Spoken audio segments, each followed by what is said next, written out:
అందరు పోయి బాయిలో దూకి సావండ్రా దొంగన కొడకల్లారా. మన ఆనందాలకు కారణాలై మన రక్తాలు పంచుకోకపోయినా మన జీవితంలో సగభాగమై ఉంటున్న ఫ్రెండ్స్కి ఎందుకు సార్ ఒక పిల్లని సెట్ చేయట్లేదు? ఎన్ని ఎన్ని ఎన్ని ఎన్ని దారుణాలు సార్. నీచాతి నీచమైన క్రూరాతి క్రూరమైన ఫ్రెండ్స్కి కూడా లవర్లు ఉంటున్నారు. ఒక్కడైనా సార్ పట్టించుకున్నాడా? సెట్ చేద్దామని ఆలోచించాడా? పోనీ సెట్ చేసే ప్రయత్నమైనా చేశాడా?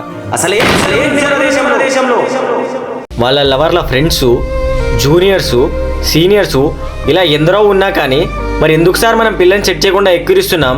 అరే వాళ్ళేమన్నా మృగాలా? మనలాంటి మనుషులే కదా సార్. మరి సెట్ చేయడానికి ప్రాబ్లం ఏంటి? సింగిల్గా ఉన్నవాళ్ళు బయటికి వస్తే చాలు సార్.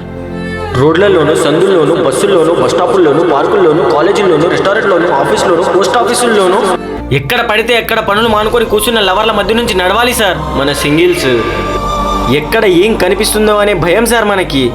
అరే ఫ్రెండ్స్ అంటే దొంగనా కొడుకులేనా ఏంటి సార్ ఈ దరిద్రం? Friends, close friends, best friends ఇలా ఎన్ని పేర్లున్న మన ఫ్రెండ్స్కి ఏంటి సార్ ఈ కర్మ? ఒక సింగిల్గా ఉన్న ఫ్రెండ్కి లవర్ని సెట్ చేయకపోతే ఎందుకు సార్ మరి ఆ ఫ్రెండ్షిప్? అందరు పోయి బాయిలో దూకి సావండ్రా దొంగన కొడకల్లారా.